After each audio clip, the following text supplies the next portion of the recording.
Semangat di balik warung gorengan kecil.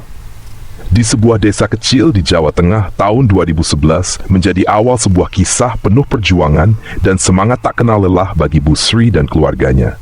Hidup sederhana di tengah desa membuat hari-hari mereka dipenuhi kehangatan dan cerita kecil yang bermakna. Bu Sri tinggal bersama putranya yang masih berusia sekolah dasar. Anak itu lincah, menggemaskan, dan sering menghabiskan waktunya bermain di sekitar rumah. Namun ada satu hal yang selalu terlintas di benak Bu Sri. Ekonomi keluarga yang semakin sulit. Dulu, Bu Sri memiliki sebuah warung kecil yang menjual gorengan. Warung itu pernah ramai dikunjungi orang-orang desa. "Banyak yang suka gorengan kita dulu, Bu," ujar anaknya suatu sore, penuh harapan. Kata-kata itu membuat Bu Sri merenung. Ia merasa ada sesuatu yang hilang sejak warung itu berhenti beroperasi. Kondisi ekonomi keluarga memaksanya untuk menutup warung tersebut beberapa tahun lalu, dan kini ia merasa terpanggil untuk memulai kembali. Dengan tekad yang kuat, Bu Sri memutuskan untuk menghidupkan lagi warung kecil itu. Bangunan tua di samping rumah yang sudah bertahun-tahun tak terpakai, mulai ia benahi. Atap seng yang berkarat diganti, kayu-kayu lapuk diperbaiki, dan meja-meja tua dibersihkan serta dilapisi ulang. Lantai yang retak dan berdebu dipoles hingga lebih layak. Meski proses itu memakan waktu, Bu Sri melakukannya dengan semangat, membayangkan warung kecil itu kembali ramai. Ketika warung itu akhirnya siap, Bu Sri mulai mempersiapkan segalanya dengan teliti. Ia membeli bahan-bahan segar dari pasar, membuat adonan gorengan yang renyah, dan memastikan setiap detail siap untuk membuka lembaran baru dalam hidupnya. Warung itu kini menjadi tempat kecil penuh harapan, tempat di mana orang-orang desa bisa berkumpul menikmati gorengan hangat di sore hari. Warung kecil itu bukan hanya menjadi sumber penghidupan, tetapi juga simbol keberanian Bu Sri untuk bangkit dari keterpurukan. Dalam setiap gorengan yang ia buat, terdapat semangat dan cinta yang ia tuangkan untuk keluarganya. Dari harapan ke misteri, Bu Sri memulai kembali perjalanan hidupnya dengan semangat. Ia membuat daftar bahan baku, menyempurnakan resep gorengan warisan ibunya, dan memastikan peralatan memasaknya dalam kondisi baik. Menu yang ia tawarkan sederhana namun menggugah selera. Tempe goreng yang gurih, tahu isi dengan isian melimpah, bakwan renyah, dan pisang goreng manis yang menjadi favorit banyak orang. Namun untuk pisang goreng, Bu Sri memiliki aturan khusus. Pisangnya harus yang bagus, matang, dan manis. "Kalau tidak, saya tidak mau buat," gumamnya tegas saat memilih pisang di pasar. Suaminya meski sibuk dengan pekerjaannya, selalu mendukung keputusan Bu Sri. "Bu, jualannya sore saja ya, biar tidak terlalu capek," katanya suatu malam. Saran itu diterima Bu Sri. Ia memutuskan membuka warung mulai sore hingga malam, atau sampai dagangannya habis. Jadwal ini memberinya keseimbangan antara berdagang dan mengurus anak-anak di rumah. Sebelum membuka warung, Bu Sri memberitahu para tetangganya. Respon mereka sangat hangat. "Wah, akhirnya ya, warungnya buka lagi. Gorengan dulu enak banget, saya ingat," ujar seorang tetangga dengan antusias. Yang lain pun menyuarakan dukungan. Ketika warung itu mulai beroperasi, desa kecil yang biasanya sunyi di sore hari berubah riuh. Para tetangga berdatangan menyambut hangat kembalinya gorengan Bu Sri. Senyum pelanggan yang puas menjadi penyemangat baru bagi Bu Sri dan keluarganya. Namun, kebahagiaan itu tidak berlangsung lama. Setelah beberapa minggu berjalan, sesuatu yang ganjil mulai terjadi. Penjualan yang awalnya laris manis perlahan menurun. Gorengan yang biasanya habis terjual setiap malam kini sering tersisa, bahkan hingga setengah dari total dagangan. Yang lebih membuat Bu Sri heran adalah kondisi dagangannya. Gorengan yang baru saja selesai digoreng sering terasa basi sebelum waktunya. Bahkan, beberapa pelanggan mulai mengeluh tentang rasa yang tidak seperti biasanya. Bu Sri hanya bisa menghela napas saat melihat baki gorengan yang masih penuh di penghujung malam. Dia merasa ada sesuatu yang tidak beres, namun tidak tahu apa penyebabnya. Dengan hati penuh tanya, Bu Sri bertekad mencari jawaban di balik misteri yang mulai menggelayuti warung kecilnya. Suasana rumah Bu Sri terasa sangat sepi malam itu. Anak-anak sudah tidur lebih awal, kecuali si bungsu yang terbangun dan meminta dibuatkan mie instan. "Bu, aku lapar," rengek anak kecil itu sambil mengucek matanya yang mengantuk. Bu Sri tersenyum lembut, mencoba menenangkan anaknya. "Iya, sayang, ibu masakin ya," jawabnya pelan sambil berjalan ke dapur. Saat ia mulai memanaskan air di atas kompor, Bu Sri tersadar sesuatu yang aneh. Centong kesayangannya tidak ada. Centong kayu itu selalu ia letakkan di atas meja dapur, tapi sekarang entah di mana. Aneh, gumamnya. Ingatan terakhirnya mengatakan centong itu mungkin tertinggal di warung. Dengan langkah pelan, ia keluar rumah menyusuri jalan setapak menuju warung yang hanya berjarak beberapa meter. Udara malam terasa dingin menusuk, dan hanya suara jangkrik yang terdengar. Suasana yang biasanya menenangkan, kini terasa berbeda. Ada kesunyian yang aneh, seperti sedang diawasi sesuatu yang tak terlihat. Ketika sampai di warung, Bu Sri menyalakan lampu kecil di dalamnya. Ia mulai mencari centong di meja kecil tempat ia biasa menyiapkan bahan. Namun, perasaannya semakin ganjil. Bau aneh menyeruak, seperti campuran minyak tengik dan sesuatu yang membusuk. Ia melangkah lebih dalam, memperhatikan baki gorengan yang masih tersisa. Betapa terkejutnya Bu Sri melihat tempe goreng yang pagi tadi masih segar, kini berbau busuk, tahu isi berubah pucat, dan bakwan terlihat berlendir. Pantas saja, bisiknya dengan suara gemetar. Ia teringat keluhan pelanggan beberapa hari terakhir tentang rasa gorengan yang berbeda.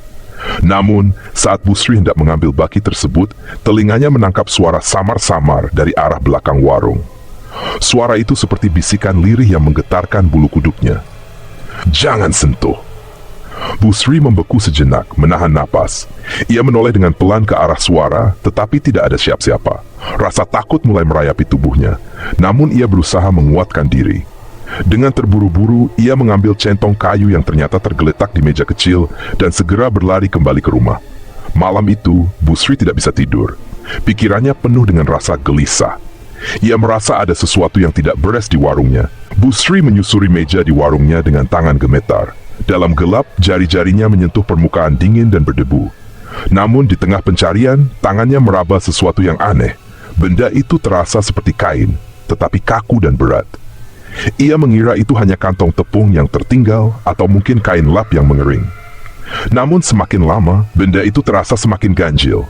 Ia menunduk, mencoba melihat lebih jelas, berharap matanya dapat menyesuaikan diri dengan kegelapan. Saat Bu Sri mendekatkan wajahnya, tiba-tiba kain itu bergerak. Perlahan, kain tersebut bangkit, membentuk sosok tinggi menjulang. Tubuh sosok itu terbungkus kain putih yang kusam dan penuh bercak noda. Bau anyir menyengat mendadak memenuhi ruangan, membuat Bu Sri hampir muntah. Sosok itu bergerak kaku, memancarkan aura dingin yang membuat tubuh Bu Sri terkunci di tempat. Kain yang melilit wajahnya menyisakan tatapan kosong yang menakutkan, seakan langsung menembus jiwa Bu Sri. Ikatan kain di bagian atas kepala sok itu perlahan mengendur, memperlihatkan sesuatu yang mengerikan. Bu Sri terpaku dalam ketakutan.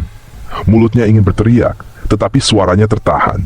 Ia hanya mampu memandangi makhluk itu dengan tubuh gemetar dan keringat dingin yang mengucur deras. Tiba-tiba, suara langkah berat terdengar dari arah pintu. Suaminya muncul dengan wajah penuh kecemasan, membawa lampu minyak kecil. "Sri, kamu kenapa?" Sosok kain itu lenyap dalam sekejap, seakan ditelan kegelapan. Bu Sri jatuh duduk di lantai, tubuhnya lemas tak bertenaga.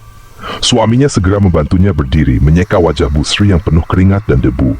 Tanpa banyak bicara, ia memapah Bu Sri keluar dari warung dan membawanya pulang. Sepanjang jalan, Bu Sri hanya terdiam, masih terguncang oleh kejadian yang baru saja ia alami.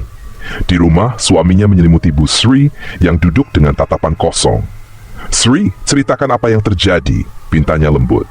Namun, Bu Sri hanya mampu berbisik pelan, "Ada sesuatu di warung." Setelah sampai di rumah, Bu Sari yang lemah segera didudukkan di ruang tengah. Ibunya yang sudah lanjut usia tampak cemas, sementara anak-anak mereka berkumpul di sekitarnya dengan wajah penuh kekhawatiran.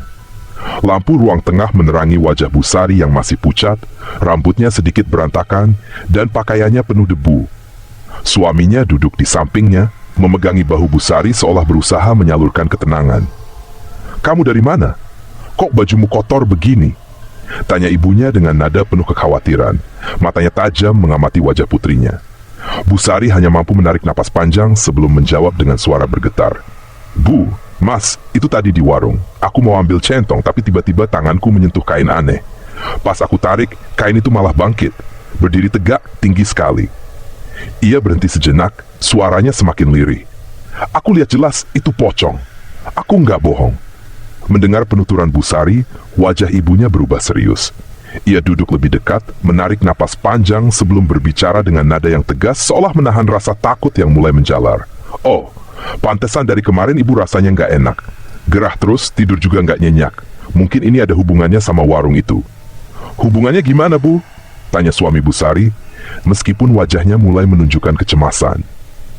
Ia tetap berusaha berpikir logis, berharap kejadian yang dialami istrinya hanyalah halusinasi akibat kelelahan. Ibunya menggeleng perlahan. Ibu nggak tahu pasti, tapi warung itu dari dulu memang sering dicerita. Ada yang bilang tempat itu pernah dipakai buat sesuatu yang nggak baik. Maksudnya apa, Bu? Suami Bu Sari semakin penasaran, meskipun jantungnya mulai berdetak lebih cepat. Ibu juga nggak jelas, jawabnya sambil menarik napas dalam. Tapi kalau benar ada sesuatu di sana, kita harus hati-hati. Coba besok kita minta orang pintar untuk periksa. Malam itu suasana di rumah terasa mencekam. Bu Sari masih terdiam, memeluk tubuhnya yang menggigil meski sudah berselimut. Suaminya tetap di sampingnya, sementara ibunya berdoa dalam hati, berharap apapun yang mengganggu keluarganya segera berlalu. Namun di luar sana, angin malam berhembus kencang, membawa suara-suara aneh yang seakan mengejek ketenangan mereka.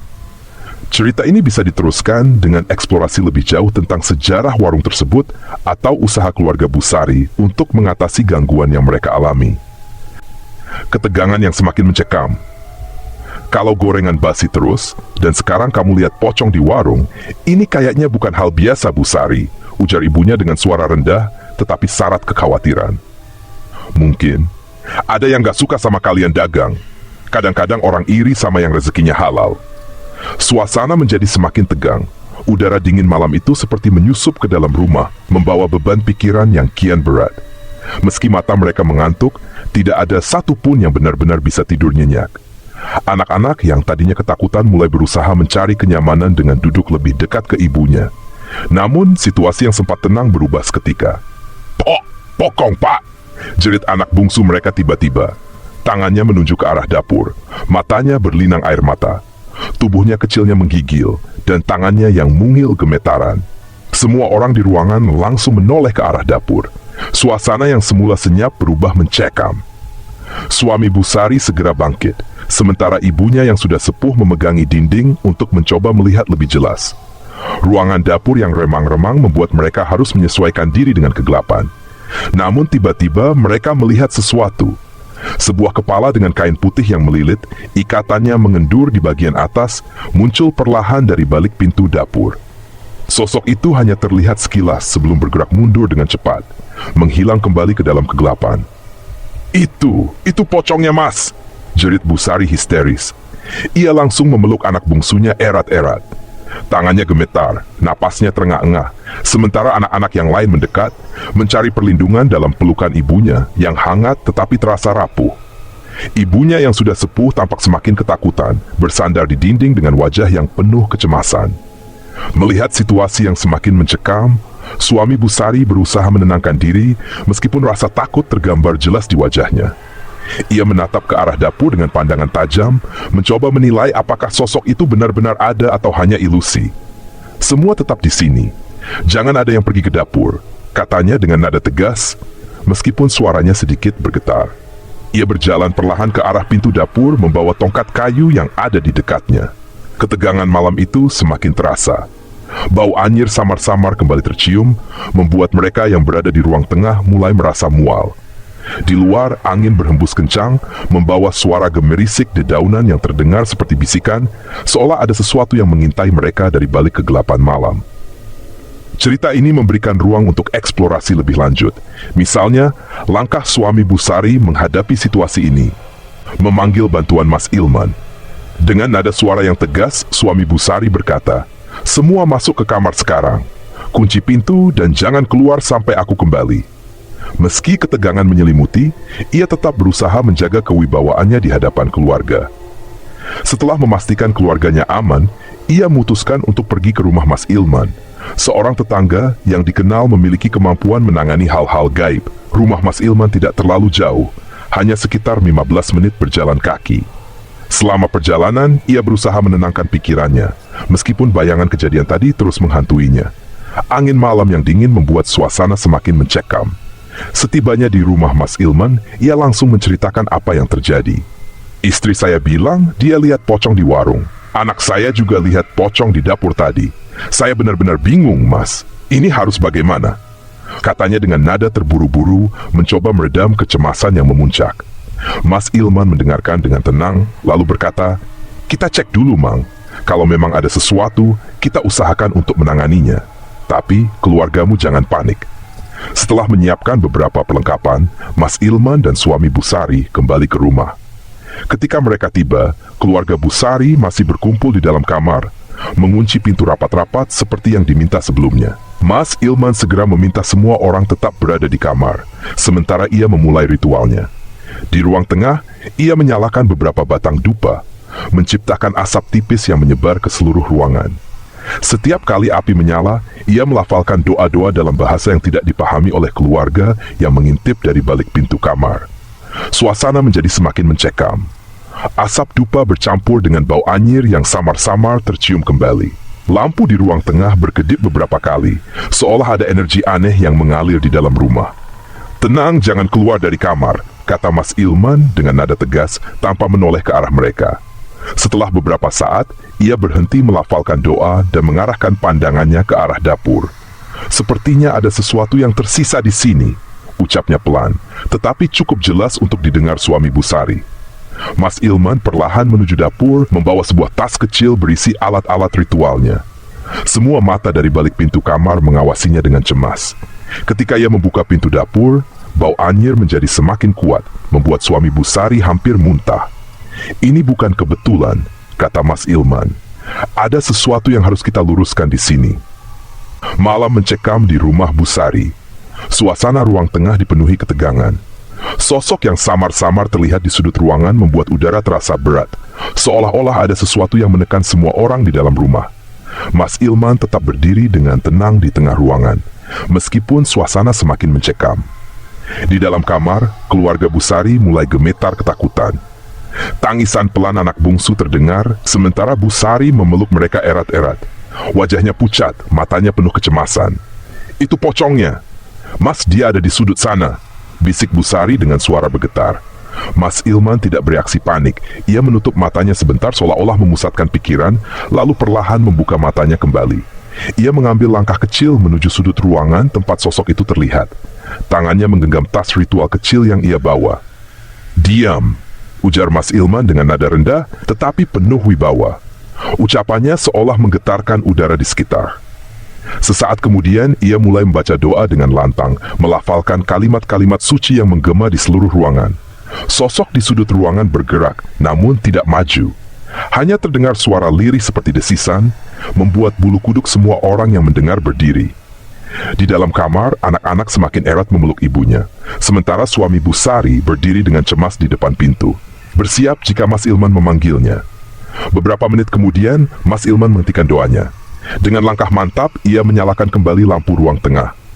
Cahaya kuning hangat mengusir kegelapan yang tadi terasa begitu menekan. Ia berjalan ke pintu kamar keluarga Busari dan mengetuk pelan. "Sudah aman sekarang. Kalian bisa keluar," katanya dengan nada menenangkan. Suami Busari membuka pintu perlahan. Ia melongok keluar, memastikan bahwa tidak ada lagi sosok yang menakutkan. Anak-anak mulai keluar satu persatu, masih memegang erat tangan ibunya. "Mas Ilman, tadi itu apa sebenarnya?" tanya suami Busari. Wajahnya masih menunjukkan rasa takut bercampur bingung. "Itu bukan hal biasa. Bukan hanya sekadar pocong," jawab Mas Ilman dengan serius. Ia menatap keluarga Busari dengan pandangan penuh arti. "Ada rasa dengki di balik gangguan ini. Mungkin seseorang tidak suka dengan rezeki yang kalian dapatkan." Keluarga Busari terdiam. Kata-kata Mas Ilman terasa seperti kebenaran yang sulit mereka tolak. Apakah benar ada seseorang yang iri dan ingin mencelakai mereka? Mas Ilman melanjutkan, "Saya akan lakukan ritual tambahan untuk memastikan tidak ada lagi gangguan seperti ini. Tapi kalian juga harus lebih berhati-hati. Jika ada sesuatu yang mencurigakan di sekitar warung atau rumah, segera beritahu saya."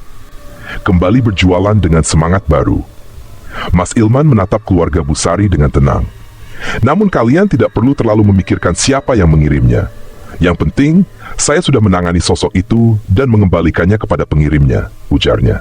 Busari menunduk, merasa campuran antara lega dan khawatir. Suaminya memandangnya sekilas, mencoba membaca pikirannya. Sebelum Busari akhirnya bertanya, "Jadi kami boleh buka warung lagi, Mas?" Mas Ilman mengangguk dengan tegas. "Tentu saja. Senyum kecil muncul di wajah Busari.